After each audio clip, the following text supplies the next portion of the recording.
আমরা তাহলে তল্লাশি কোশ্চেনটা শেষ করলাম। এবার আমাদের একটা কোশ্চেন হচ্ছে যে অনুসন্ধান কি, কোন কোন ক্ষেত্রে অনুসন্ধান করা যায়, অনুসন্ধান পরিচালনার কার্যপদ্ধতি বর্ণনা করো।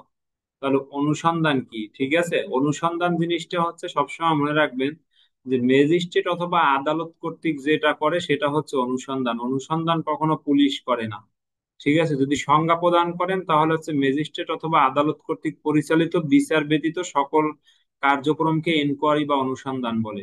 যে ম্যাজিস্ট্রেট অথবা আদালত কর্তৃক পরিচালিত বিচার ব্যতীত সকল কার্যক্রমকে ইনকোয়ারি অনুসন্ধান বলে, ইনকোয়ারি বা অনুসন্ধান বলে। এখন বলতে পারেন স্যার ম্যাজিস্ট্রেট বা আদালত কর্তৃক বিচার ব্যতীত আবার কি কার্যক্রম? এই যে আমরা যে বিভিন্ন কাগজ দাখিল করি, সেই কাগজগুলো যে সে তল্লাশি করে দেখে, উল্টাই পাল্টাই দেখে, এটাই তো একটা হচ্ছে তার বিচার ব্যতীত কার্যক্রম। তাহলে এইটাই হচ্ছে অনুসন্ধান, এটাই হচ্ছে অনুসন্ধান। সংজ্ঞা প্রদান করা হচ্ছে আপনার চাইরের একের টতে, চাইরের একের টতে ফৌজদারি কার্যবিধির চাইরের একের ট, পিআরবি 280 এবং হচ্ছে পিআরবি 613, পিআরবি 280 এবং 613 বিধিতে বলা হয়েছে অনুসন্ধান সম্পর্কে। আচ্ছা, এরপরে আমাদের বলছে যে অনুসন্ধান কোন কোন ক্ষেত্রে অনুসন্ধান করা যায়। কোন কোন ক্ষেত্রে অনুসন্ধান করা যায়, এখানে এই যে কোন কোন ক্ষেত্রে অনুসন্ধান করা যায় মানে হচ্ছে আপনার যে একটু আগে যে আপনি তল্লাশিতে পড়ে আসলেন যে চোরাই মালামাল, জাল দলিল উদ্ধার, তারপর পড়লেন যে কতিপয় বাজেয়াপ্ত ওই যে প্রকাশনা, ওইগুলোই লিখে দিবেন যে যে সকল ক্ষেত্রে, মানে যে সকল ক্ষেত্রে তল্লাশি করা যায় আর কোন কোন ক্ষেত্রে অনুসন্ধান করা যায়, দুইটা একই কোশ্চেন।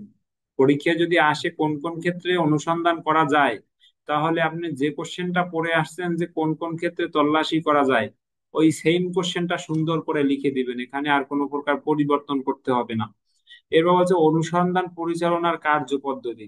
অনুসন্ধান পরিচালনার কার্যপদ্ধতি মানে হচ্ছে আপনার তল্লাশি পরিচালনার কার্যপদ্ধতি। একই কোশ্চেন, চোখ বুজে লিখে দিয়ে আসবেন, ডাইনে বামে তাকাবেন না। তাহলে শুধুমাত্র সংজ্ঞাটা হচ্ছে আলাদা, কারণ সংজ্ঞাটা হচ্ছে শুধু আলাদা যে তদন্ত পুলিশ করে, অনুসন্ধান ম্যাজিস্ট্রেট করে। ঠিক আছে, আর তল্লাশিও পুলিশ করে, তল্লাশিও পুলিশ করে। তাহলে আপনার বা আইন শৃঙ্খলা বাহিনী করতে পারে, অন্যান্য আইন শৃঙ্খলা বাহিনী। কিন্তু বিষয় হলো, যদি বলে কোন কোন ক্ষেত্রে অনুসন্ধান পরিচালনা করা যায়, এই কোশ্চেন যদি হয় তাহলে কোন কোন ক্ষেত্রে তল্লাশি করা যায় সেই কোশ্চেনের আনসার লিখে দিয়ে আসবেন। আর যদি হয় যে অনুসন্ধান পরিচালনার কার্যপদ্ধতি বর্ণনা করো, সেক্ষেত্রে আপনি তল্লাশির কার্যপদ্ধতি বর্ণনা করবা। তল্লাশির কার্যপদ্ধতি কি কি, ওই যে তল্লাশির পূর্বে, তল্লাশির সময়, তল্লাশির পরবর্তীতে যা পাওয়া যাবে, যেটা একটু আগে যে কোশ্চেনটা পড়াইছি আমরা আগের পার্টে, সেই সেম কোশ্চেনটা এখানে হচ্ছে আনসার করে চলে আসবেন। ঠিক আছে, আমরা এবার একটা কোশ্চেন করব, যে কোশ্চেনটা হচ্ছে টহল ডিউটিরত এএসআই কোনো বিষয়ে তল্লাশি পরিচালনা করতে পারে। যে টহলরত যে এএসআই আছে ডিউটিতে, টহল ডিউটিরত এএসআই কোন কোন বিষয়ে তল্লাশি পরিচালনা করতে পারে সেই বিষয়টা আমরা দেখব। এটা গুরুত্বপূর্ণ কোশ্চেন, আপনাদেরও আসতে পারে। এবং এই কোশ্চেনটা পদোন্নতি পরীক্ষা 2015 সালে আসছে লিখিত পরীক্ষায়, যে টহল ডিউটিরত এএসআই, এএসআই কোন কোন বিষয়ে তল্লাশি পরিচালনা করতে পারে। আচ্ছা, এরপর বলছে তল্লাশি পরিচালনাকালে একটি অবৈধ আগ্নেয়াস্ত্র পাওয়া গেলে, তল্লাশি করলো সে সময় একটি আগ্নেয়াস্ত্র পাওয়া গেল, তা উদ্ধার করার প্রক্রিয়া এবং নমুনা জব্দ তালিকা প্রস্তুত করতে বলছে আপনাকে, যে তাহা উদ্ধার করার প্রক্রিয়া এবং হচ্ছে নমুনা জব্দ তালিকা। আচ্ছা, তাহলে এই বিষয়টা হলো, আমরা যদি আহ এই টহল ডিউটির কথা বলি তাহলে আমাদের ডিএমপির একটা অধ্যাদেশ আছে। ডিএমপির অধ্যাদেশে 20 ধারা আছে, এই 20 ধারা হচ্ছে রাস্তায় টহল ডিউটিরত এএসআই নিম্নলিখিত বিষয়ে তল্লাশি পরিচালনা করতে পারে। এক নম্বরে কি পারে, সন্দিগ্ধ কোনো বস্তু বা চোরাই মালামাল উদ্ধারের জন্য সন্দেহভাজন ব্যক্তিকে তল্লাশি করতে পারে। এটা ফৌজদারি কার্যবিধির 54(4) এবং হচ্ছে 102 এর 3 উপধারা এবং 550 ধারা মোতাবেক, এবং পেনাল কোডের হচ্ছে 410 ধারা, আর ডিএমপির হয়েছে 20 ধারা, ডিএমপির হয়েছে 20 ধারা, এবং পিআরবি হয়েছে 280 বিধি। অনুসন্ধান আর তল্লাশি যেটাই বলুক সেখানে পিআরবি আসবে 280 বিধি। আচ্ছা, এবার সন্দেহজনক কোনো স্থান, 2 নম্বর বলছে সন্দেহজনক কোনো স্থান বা গাড়িকে তল্লাশি করতে পারেন। একজন এএসআই সন্দেহজনক কোনো স্থান বা গাড়িকেও তল্লাশি করতে পারে, সেটা কোনটা পারে? ফৌজদারি কার্যবিধির 102, 103, 165, 166 ধারা মোতাবেক, 102, 103, 165, 166 ধারা মোতাবেক, এবং পিআরবি হচ্ছে 280 বিধি মোতাবেক। PRB 280 বিধি মোতাবেক। তারপর বলছে দায়িত্বাধীন এলাকার মধ্যে দায়িত্ব পালনকালে কোনো স্থানে যদি জুয়া খেলা হয়, যে দায়িত্বাধীন স্থানে দায়িত্ব পালনকালে যদি কোনো স্থানে প্রকাশ্যে জুয়া খেলা হয়, তাহলে উক্ত স্থানে যে আপনার এএসআই না শুধু কনস্টেবলও পারে সেখানে তল্লাশি কার্যক্রম পরিচালনা করতে পারে। এটা পুলিশ আইনের 8 উপধারায় বলা হয়েছে, 23-এর 8 উপধারায়। আর জুয়া আইনের 5 ধারা এবং PRB হচ্ছে 280। জুয়া আইনের 5 ধারায় বলা হয়েছে তল্লাশির কথা এবং হচ্ছে PRB 280। এরপরে ডিএমপি অধ্যাদেশের যে 20 ধারা আছে, সেই 20 ধারা অনুসারে টহল ডিউটিরত অবস্থায় সন্দেহভাজন ব্যক্তির দেহ তল্লাশি করতে পারে। আর হচ্ছে জুয়া আইনের 5 ধারা তো বললামই। মাদকদ্রব্য আইন, মাদকদ্রব্য নিয়ন্ত্রণ আইনের 23 ধারা মোতাবেক, মাদকদ্রব্য নিয়ন্ত্রণ আইনের 23 ধারা মোতাবেক কি করতে পারে, তল্লাশি করতে পারে। আচ্ছা, এবার বলছে কি, তাহলে এখানে সংযুক্ত কোশ্চেন ছিল যে আহ তল্লাশি পরিচালনাকালে একটি অবৈধ অস্ত্র পাওয়া গেলে তা উদ্ধারের প্রক্রিয়া ও নমুনা জব্দ তালিকা এটা প্রস্তুত করতে বলছে। এখন মনে করেন এই যে তল্লাশি করলো টহল ডিউটিরত অবস্থায়, এবার একটা অস্ত্র পাইলো, এই অস্ত্রটা আগ্নেয়াস্ত্র পাইলো, এটা উদ্ধারের প্রক্রিয়া কি সেটা বলছে। আচ্ছা, আমরা যদি উদ্ধারের প্রক্রিয়াটা দেখি, উদ্ধারের প্রক্রিয়া হচ্ছে অস্ত্র আইনের 25 ধারা অনুসারে অস্ত্র উদ্ধারের জন্য তল্লাশি করতে পারেন ম্যাজিস্ট্রেট এবং পুলিশের সর্বনিম্ন ইন্সপেক্টর পদমর্যাদার। বলছে কি, যে অস্ত্র আইনের 25 ধারা অনুসারে, অস্ত্র আইনের যে 25 ধারা আছে সেই 25 ধারা অনুসারে অস্ত্র উদ্ধারের জন্য তল্লাশি করতে পারেন কে, ম্যাজিস্ট্রেট এবং হচ্ছে পুলিশের সর্বনিম্ন ইন্সপেক্টর পদমর্যাদার অফিসার। কিন্তু কথা হলো, তাহলে ইন্সপেক্টরের নিচে কি এএসআই এসআই পারে না? পারে। ওসি স্যার যে তাদের বিরুদ্ধে নামে যে ডিউটি সিসি দেয় অথবা হচ্ছে জিডি মূলে যে তাদেরকে ডিউটি দেয়, এটা ওসির দায়িত্ব অর্পণ করে, সেক্ষেত্রে পারে। আচ্ছা, এখন দেখি প্রশ্ন অনুসারে টহল ডিউটিরত এএসআই অস্ত্র উদ্ধারের জন্য তল্লাশি করতে পারেন না। দেখেন, এই প্রশ্নে যে বলছে, এই প্রশ্ন অনুসারে এএসআই অস্ত্র উদ্ধারের জন্য কি করতে পারে না। প্রশ্ন অনুসারে বলছে টহল ডিউটিরত এএসআই অস্ত্র উদ্ধারের জন্য তল্লাশি করতে পারেন না, তবে টহল ডিউটির ক্ষেত্রে তল্লাশির সময় অস্ত্র পাওয়া গেলে সে আইন অনুযায়ী পারে না। তবে যদি তল্লাশিকালে বা টহল ডিউটিরত অবস্থায় সে যদি অস্ত্র পাওয়া যায়, সেক্ষেত্রে অস্ত্রটি হেফাজতে না নিলে কোনো অবৈধ কাজে ব্যবহৃত হতে পারে বা অন্যায় কোনো কাজ হয় মানুষের জীবন কেড়ে নিতে পারে, তাই অস্ত্রটি সাক্ষীর উপস্থিতিতে জব্দ তালিকা তৈরি করে হেফাজতে নিতে পারবেন। বলছে যদি এই অস্ত্র আইন অনুযায়ী, অস্ত্র আইনের প্রসিজার অনুযায়ী যদিও টহল ডিউটিরত অবস্থায় একজন এএসআই অস্ত্রের জন্য তল্লাশি করতে পারে না, ঠিক আছে, অস্ত্র উদ্ধারের জন্য তো এখানে বলছে কি যে তল্লাশি, অস্ত্র উদ্ধারের জন্য তল্লাশি করতে পারে না, কিন্তু যদি টহল ডিউটি অবস্থায় কারো কাছে অস্ত্র পাওয়া যায়, তল্লাশি অবস্থায় যদি অস্ত্র পাওয়া যায়, সেক্ষেত্রে সে যদি মনে করে যে এই অস্ত্র দিয়ে কারো জীবন বিপন্ন করতে পারে বা কোনো অপ্রীতিকর ঘটনা ঘটাইতে পারে বা কোনো প্রকার ক্ষতি সাধন করতে পারে বা কোনো অন্যায় কাজে ব্যবহৃত হতে পারে, সেক্ষেত্রে সেটা তিনি জব্দ তালিকা তৈরি করে হেফাজতে নিতে পারেন। তো হেফাজতে নিবেন কোন কত ধারা অনুযায়ী, ফৌজদারি কার্যবিধির 103-এর 2 উপধারা মানে জব্দ তালিকায়, আর PRB 280 বিধি। আচ্ছা, বিষয়টি সঙ্গে সঙ্গে আপনার সিনিয়রকে জানাতে হবে, মানে অফিসার ইনচার্জকে অবহিত অবহিত করতে হবে। এই অফিসার ইনচার্জকে অবহিত করতে হবে যে স্যার একটা এখানে পাওয়া গেছে, অস্ত্র পাওয়া গেছে, অস্ত্র সহ একজনকে পাওয়া গেছে। তাহলে এটা ফৌজদারি কার্যবিধির 168-তে বলা হয়েছে, এটা বলা হয়েছে ফৌজদারি কার্যবিধির 168-তে। এবার থানায় যে আসবেন, থানায় এসে সাথে সাথে জিডিতে বিস্তারিত লিপিবদ্ধ করে একটা প্রতিবেদন ম্যাজিস্ট্রেটকে জানাতে হবে এবং হচ্ছে অস্ত্রটি ম্যাজিস্ট্রেটের নিকট প্রেরণ করতে হবে। থানায় এসে জিডিতে নোট প্রদান করতে হবে এবং পাশাপাশি সাথে সাথে একটা প্রতিবেদন লিখতে হবে। এই বিস্তারিত প্রতিবেদন লিপিবদ্ধ করে প্রতিবেদনের মাধ্যমে ম্যাজিস্ট্রেটকে জানাইতে হবে এবং অস্ত্রটি তার নিকট প্রেরণ করতে হবে। এটা পুলিশ আইনের 24 ধারা, PRB 213 বিধি। এটা পুলিশ আইনের 24 ধারা এবং PRB হচ্ছে 213 বিধি। আর হচ্ছে ফৌজদারি কার্যবিধি 103-এর 2 উপধারা মোতাবেক যে অথবা PRB যে আছে 280 এবং 465 বিধি মোতাবেক প্রস্তুতকৃত একটি 9mm পিস্তলের জব্দ তালিকা তৈরি করবেন। এখন জব্দ তালিকায় কয়টা জিনিস থাকে? জব্দ তালিকায় সাধারণত 5টা জিনিস থাকে। জাইনা নেন, কারণ যদি কোনোভাবে পরীক্ষায় আসে, আপনাদের যদিও আসবে না জব্দ তালিকা প্রস্তুতকরণ, কিন্তু জাইনা রাখেন, সবসময় মনে রাখবেন যে কখন কি হয়ে যায় বলা যায় না, দিয়ে দিল, কারণ এখন আধুনিক যুগ, একটা জব্দ তালিকা প্রস্তুত করতে দিয়ে দিল, তখন আপনি কি করবেন? জব্দ তালিকায় কি কি থাকে সেটা শুনেন। সবার আগে সূত্র থাকে, সূত্র। এই সূত্রতে কোনো নাম্বার দেওয়া হয় না, লেখা থাকে। আপনারা জানেন যে যে কোনো, আমরা যারা চাকরি করি, আমরা যদি একটা চিঠিও পাঠাই কোথাও, তার উপরে সূত্র বা স্মারক থাকে, তার উপরে সূত্র বা স্মারক থাকে। তাহলে সূত্র হচ্ছে আপনি লিখলেন যে যে কোনো একটা থানার নাম লিখলেন। সাধারণত আপনি যদি, আমরা ডিএমপি তে টহল ডিউটির কথা বলছি, আমরা ডিএমপির কথা বলি, তাহলে লিখতে পারি সূত্র, যে কোনো একটা থানার নাম দিলেন, ক থানা, টহল সিসি নং এত, তারিখ এত, ধারা অস্ত্র আইনের 19-এর ক, অস্ত্র আইনের 19-এর ক, অস্ত্র আইনের 19-এর ক। আচ্ছা, অস্ত্র আইনের 19-এর ক কেন হলো, এটা একটা কথা, যে 19-এর ক যদি অস্ত্র আইনে জব্দ তালিকা করেন, সেক্ষেত্রে 19-এর কতেই করতে হবে, 9mm পিস্তলের কথা বলছে, ঠিক আছে। আচ্ছা, প্রথমে থাকবে জব্দ করার তারিখ ও সময় থাকবে 1 নম্বরে, 2 নম্বর থাকবে জব্দ করার স্থান থাকবে, 3 নম্বরে সাক্ষীদের নাম ও ঠিকানা আপনি লিপিবদ্ধ করবেন থাকবে, 4 নম্বরে জব্দকৃত মালামালের বিবরণ, 5 নম্বরে সাক্ষীদের স্বাক্ষর। এই হইলো জব্দ তালিকায় 5টা জিনিস থাকবে।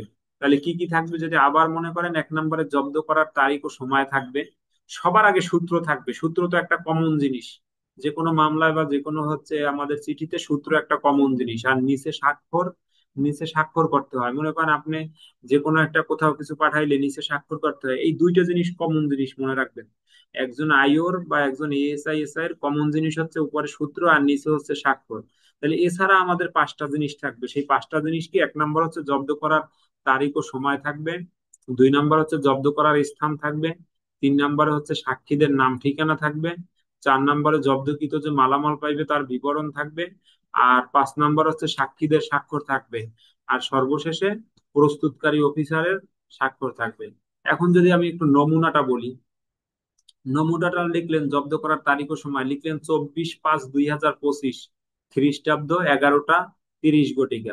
লিখলেন 24/5/2025, খ্রিস্টাব্দ 11টা 30 ঘটিকা, এটা হলো জব্দ করার তারিখ ও সময়। তারপর লিখছেন আপনি যে জব্দ করার স্থান, স্থানে লিখলেন আপনি মিরপুর 10 নং গোল চত্বর, মোহাম্মদ সায়েম হোসেন পিতা অমুক, বাসা এত, রোড এত, কাফরুল এত, ডিএমপি ঢাকা, এর প্যান্টের পকেট হতে। আপনি জব্দ করছেন, তার প্যান্টের পকেটে পাওয়া গেছে অস্ত্রটা, সেটা লিখলেন। তারপর সাক্ষীদের নাম ঠিকানা, 2জন সাক্ষীর নাম লিখলেন ক, আর একজন লিখলেন খ। এরপর 2জনের ঠিকানা লিখলেন, 2জনের ঠিকানা যাই লিখবেন সকল সাক্ষীদের ঠিকানা, একই বাসা নং ক খ গ, ঠিকানা এত গ গ। ঠিক আছে। এরপর জব্দকৃত মালামালের বিবরণ, জব্দকৃত মালামালের বিবরণ লিখলেন একটি 9mm পিস্তল, যার বাট নং, ওই পিস্তলে যে বাট নং আছে সেই বাট নং লিখবেন 120 বা 30, মেড ইন চায়না। 9mm পিস্তল মেড ইন চায়না। সাক্ষীদের স্বাক্ষর, এরপর যে আপনি সাক্ষী আছে তাদের 2জনের স্বাক্ষর নিবেন ক আর খ। তারপর নিচে একটা তারিখ দিলেন বাম পাশে, ডান পাশে লিখলেন প্রস্তুতকারী অফিসার এএসআই, এএসআই আব্দুর, একটা যে কোনো একটা নাম দিলেন, আর থানার নাম দিলেন, শেষ। এই ছিল আপনার, যে টহল ডিউটিতে অবস্থায় যদি একটা অস্ত্র পাওয়া যায় সেক্ষেত্রে উদ্ধার করিয়া কিভাবে জব্দ তালিকা করতে হবে, হেফাজতে নিতে হবে, এটা। এবার যদি আমরা একটু গ্রেপ্তারের কোশ্চেনে যাই, গ্রেপ্তার থেকে একটা কোশ্চেন অনেক সময় আসে, আবার অনেক সময় আসে না। এখানে আমাদের কোশ্চেন হচ্ছে, গ্রেপ্তার কাকে বলে, গ্রেপ্তারের পদ্ধতি আলোচনা করুন, গ্রেপ্তার করতে গিয়ে কোনো ব্যক্তির মৃত্যু ঘটানো যায় কি, এই কোশ্চেন করছে আপনাকে। যে প্রথম বলছে গ্রেপ্তার কাকে বলে, তারপর বলছে গ্রেপ্তারের পদ্ধতি আলোচনা করো, তারপর বলছে গ্রেপ্তার করতে গিয়ে কোনো ব্যক্তির মৃত্যু ঘটানো যায় কি। সবার আগে যদি গ্রেপ্তার বলি, তাহলে আপনি লিখবেন সুন্দর করে, সুন্দর করে লিখে দিবেন যে যুক্তিসঙ্গত অভিযোগের প্রেক্ষিতে, যুক্তিসঙ্গত অভিযোগের প্রেক্ষিতে আইনানুগভাবে কোনো ব্যক্তির ব্যক্তি স্বাধীনতা হরণ করে পুলিশ হেফাজতে বা সরকারি হেফাজতে নেওয়াকে গ্রেপ্তার বলে। আবার বলি, যুক্তিসঙ্গত অভিযোগের প্রেক্ষিতে, যুক্তিসঙ্গত এই কথাটা লিখতেই হবে।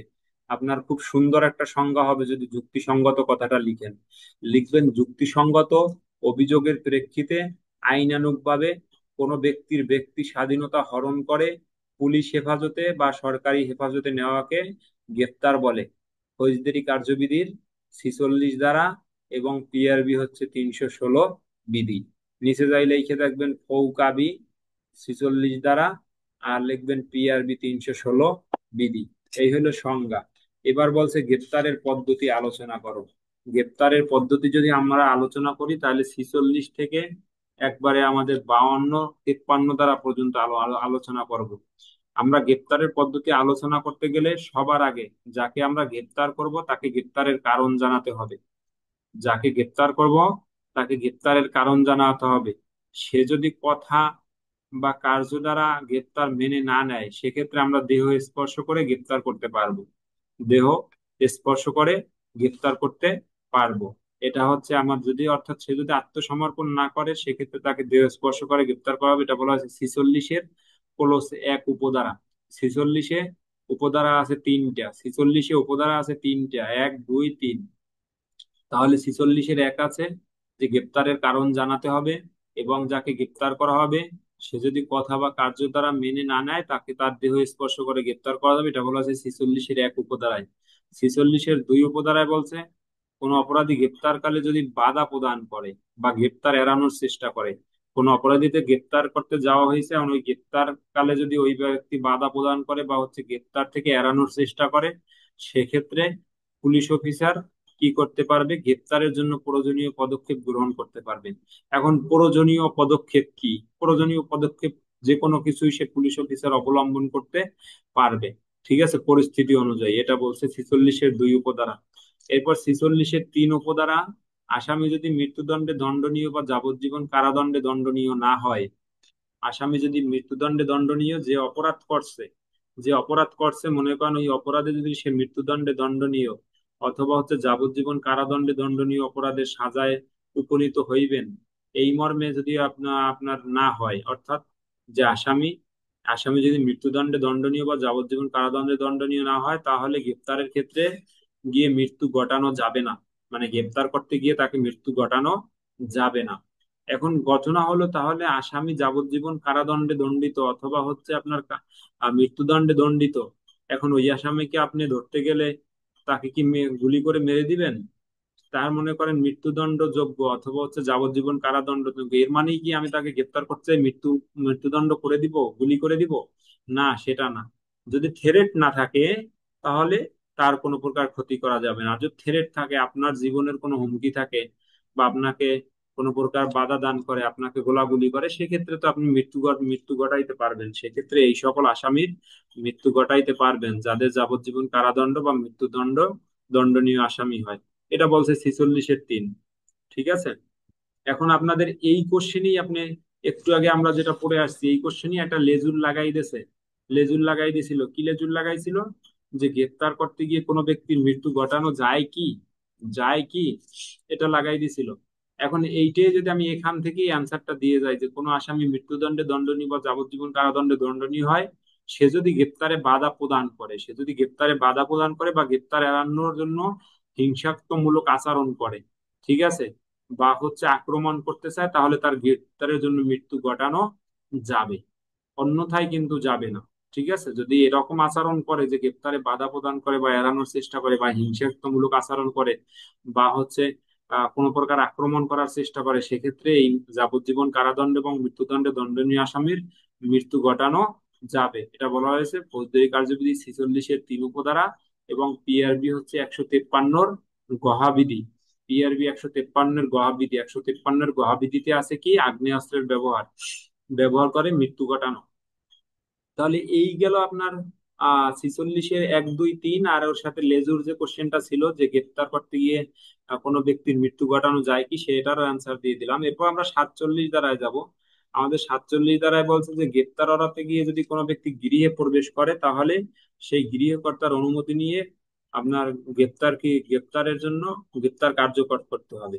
মানে যদি কোনো ব্যক্তি গ্রেপ্তার এড়ানোর জন্য কোনো গৃহে কোনো ঘরের ভিতর বদ্ধ ঘরে প্রবেশ করে, তাহলে ওই গৃহকর্তার অনুমতি নিয়ে ওই ঘরে প্রবেশ করতে হবে। এটা 47 ধারা, ফৌজদারি কার্যবিধির 47 ধারা এবং হচ্ছে 102-এর 1 উপধারা, 102-এর 1 উপধারা। এরপর গৃহের মালিক যদি আপনাকে প্রবেশের অনুমতি না দেয়, সেক্ষেত্রে আপনি কি করবেন? দরজা জানালা ভেঙে প্রবেশ করতে পারবেন এটা, এবং গ্রেপ্তার কার্যকর করতে পারবেন। এটা বলা হয়েছে ফৌজদারি কার্যবিধির 48 ধারা এবং 102-এর 2 উপধারা, 102-এর 2 উপধারা আর ফৌজদারি কার্যবিধি 48 ধারা। তাহলে 47 ধারায় গেল আপনি গৃহকর্তার অনুমতি নেবেন যদি বদ্ধ ঘরে প্রবেশ করে, আর 48-এ গেল যদি সে অনুমতি প্রদান না করে তাহলে দরজা জানলা ভেঙে আপনি প্রবেশ করবেন। এটা এটা 102-এর 2 উপধারা। এরপর হচ্ছে আপনি দরজা জানলা ভেঙে প্রবেশ করে ভিতরে মনে করেন যে ক্ষমতাগত পুলিশ অফিসার কোনো গৃহে আটকা পড়ে গেলেন, আপনি যে দরজা জানালা ভেঙে ভিতরে প্রবেশ করলেন 48 ধারা মোতাবেক গ্রেপ্তার করতে গিয়ে, এবার আটকা পড়ে গেলেন, তখন কি করবেন? তখন আবার সেটা ভেঙে বের হতে পারবেন, সেটা বলছে 49 ধারা। সেটা বলছে ফৌজদারি কার্যবিধির 49 ধারা। এরপর আসামির পলায়ন রোধের জন্য, আসামি পলায়ন করতেছে আপনি দেখতেছেন, কিন্তু এই রোধের জন্য মনে করেন যে একটা গুলি করে দিবেন সামান্য আসামি সামান্য মামলায়, সেটা না। এটা বলছে যে পলায়ন রোধের জন্য অতিরিক্ত বল প্রয়োগ করা যাবে না, আসামির পলায়ন রোধ করার জন্য অতিরিক্ত বল প্রয়োগ করা যাবে না। এটা বলা হয়েছে ফৌজদারি কার্যবিধিতে, মানে আপনাকে যত ক্ষমতা দেওয়া হয়েছিল সেটা আবার 50-এ আইসা লাগাম টাইনা ধরছে, যে আসামি পলায়ন রোধের জন্য প্রয়োজনের অতিরিক্ত বল প্রয়োগ করা যাবে না। এটা বলছে ফৌজদারি কার্যবিধির 50 ধারা। আর 51 ধারায় বলছে গ্রেপ্তারকৃত ব্যক্তির দেহ তল্লাশি করে পরিধেয় বস্ত্র ব্যতীত অন্যান্য সব জিনিসপত্র পাওয়া যাবে, তার একটা জব্দ তালিকা করে নিজ হেফাজতে নিতে হবে। যে আসামি যাকে গ্রেপ্তার করলেন, গ্রেপ্তার করার পরে তার দেহ তল্লাশি করে তার পরিধেয় যে বস্ত্র থাকবে, সেই পরিধেয় বস্ত্র ছাড়া তার যা কিছু থাকবে সেগুলো নিজ হেফাজতে নিয়ে একটা জব্দ তালিকা করে রাখতে হবে। ঠিক আছে, এটা বলছে 51 দ্বারা এবং পিআরবি 322 বিধি এবং পিআরবি 322 বিধি। এরপরে আমাদের 52-তে বলছে যদি কোনো স্ত্রী লোকের দেহ তল্লাশি করার প্রয়োজন হয়, আপনি গ্রেপ্তার করলেন, সে একজন মহিলা লোক, একজন স্ত্রী লোক, তার যদি দেহ তল্লাশির প্রয়োজন হয় সেক্ষেত্রে একজন মহিলা পুলিশ অথবা মহিলা পুলিশ যদি না থাকে একজন ভদ্র মহিলা দেয়া তার শালীনতার প্রতি লক্ষ্য করিয়া তার দ্বারা হচ্ছে দেহ তল্লাশি করাতে হবে। এটা হচ্ছে ফৌজদারি কার্যবিধির 52 ধারা এবং পিআরবি 322 বিধি। আচ্ছা, এরপর গ্রেপ্তারকৃত ব্যক্তির নিকট যদি কোনো আপত্তিকর অস্ত্রশস্ত্র পাওয়া যায় সেক্ষেত্রে ফৌজদারি কার্যবিধির 103-এর 2 উপধারা মোতাবেক এবং 280 বিধি মোতাবেক একটা কি করতে হবে, জব্দ তালিকা উপস্থিত সাক্ষীর উপস্থিতিতে জব্দ তালিকা নিয়ে পুলিশ হেফাজতে এবং ম্যাজিস্ট্রেটের নিকট কোর্টে প্রেরণ করতে হবে। অর্থাৎ যাকে গ্রেপ্তার করলেন তার কাছে যদি কোনো অস্ত্রশস্ত্র পাওয়া যায় সেটা তাহলে উপযুক্ত সাক্ষীর সম্মুখে হচ্ছে সাক্ষীর সম্মুখে একটা জব্দ তালিকা প্রস্তুত করে হেফাজতে নিতে হবে এবং ম্যাজিস্ট্রেটের কাছে প্রেরণ করতে হবে। এটা বলা হয়েছে ফৌজদারি কার্যবিধির 53 দ্বারা। এই ছিল গ্রেপ্তারের পদ্ধতি। তাহলে গ্রেপ্তার কাকে বলে, গ্রেপ্তারের পদ্ধতি পড়লাম, তারপর গ্রেপ্তার করতে গিয়ে কোন ক্ষেত্রে মৃত্যু ঘটানো যায় সেটা পড়লাম। এই ছিল আমাদের গ্রেপ্তার নিয়ে হচ্ছে কোশ্চেন। তাহলে আমাদের এটা গেল, প্রথমে গেল গ্রেপ্তার কাকে বলে, তারপর হচ্ছে গ্রেপ্তারের পদ্ধতি, তারপর গেল যে কোনো ব্যক্তিকে গ্রেপ্তার করতে গিয়ে মৃত্যু ঘটানো যায় কিনা, এই কোশ্চেন ছিল। এর সাথে আমি একটু অ্যাড করে দেই, সেটা হচ্ছে গ্রেপ্তারের আগে কিছু করণীয় বিষয় থাকে। গ্রেপ্তারের আগে করণীয় বিষয় কি, যে গ্রেপ্তারের যাকে গ্রেপ্তার করবেন ওয়ারেন্ট মূলে যদি তাকে গ্রেপ্তার করতে যান তাহলে ওয়ারেন্ট সঙ্গে রাখতে হবে, তাহলে ওয়ারেন্টের কপি সঙ্গে রাখতে হবে। ওয়ারেন্ট মূলে আসামিকে শনাক্ত করে নিতে হবে, ওয়ারেন্টে যে তার নাম ঠিকানা আছে, যে ওয়ারেন্ট মানে কি পরোয়ানা, সেই পরোয়ানা গ্রেপ্তারি পরোয়ানায় যে নাম ঠিকানা আছে এটা মিলে তার সবার আগে আসামিকে শনাক্ত করতে হবে। এটা হলো 1 নাম্বার কাজ গ্রেপ্তারের আগে করণীয়। তারপর গ্রেপ্তারের করণীয় 2 নাম্বার, এফআইআর মূলে যদি কাউকে গ্রেপ্তার করতে যান, দেখা গেল ওয়ারেন্ট মূলে না কিন্তু থানায় মামলা হয়েছে, এখন আপনি এফআইআর মূলে তাকে গ্রেপ্তার করতে গেছেন, কারণ থানায় মামলা হলে তো আর তার বিরুদ্ধে ওয়ারেন্ট জারির প্রয়োজন হয় না।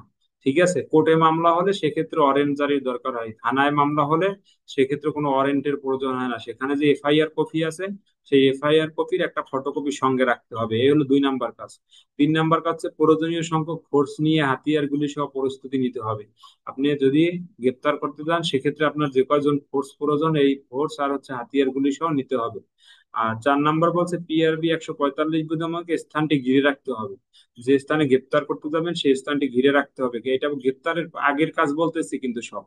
তারপরে 5 নম্বরে আর একটা কথা হচ্ছে কোনো আসামি যদি জরুরি সেবা বা হচ্ছে সেবামূলক কোনো কাজে নিয়োজিত থাকে তাহলে বদলি না আসা পর্যন্ত অপেক্ষা করতে হবে। বলছে কি কোনো আসামি যদি জরুরি সেবা বা সেবামূলক কোনো কাজে নিয়োজিত না থাকে তাহলে বদলি না আসা পর্যন্ত অপেক্ষা করতে হবে।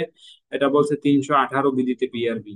এখন আপনি কোশ্চেন করতে পারেন স্যার জরুরি সেবা বলতে কি বুঝাইছে, জরুরি সেবা বলতে মনে করেন আপনি একজন ডাক্তারকে নিয়ে আসতে গেলেন, আপনি ইমার্জেন্সিতে একজন ডাক্তার ডিউটিরত আছে তাকে নিয়ে আসতে গেলেন, সেক্ষেত্রে এই ডাক্তারকে নিয়ে আসতে গেলে যে আরেকজন বদলি না আসা পর্যন্ত ওখানে আরেকজন ডাক্তার আসবে তাকে বলে তারপর নিয়ে আসতে হবে। এটা বলছে যে, বা হচ্ছে একটা নার্সিং ইনস্টিটিউটে গেলে যদি এরকম হয় জরুরি জরুরি কাজে জিনিস থাকে তাহলে বদলি না আসা পর্যন্ত অপেক্ষা করতে হবে। এই ছিল আমাদের গ্রেপ্তার নিয়ে যত কোশ্চেন। গ্রেপ্তার নিয়ে যত কোশ্চেন আমাদের পড়ানো শেষ, এখান থেকে আর তেমন কিছুই নাই।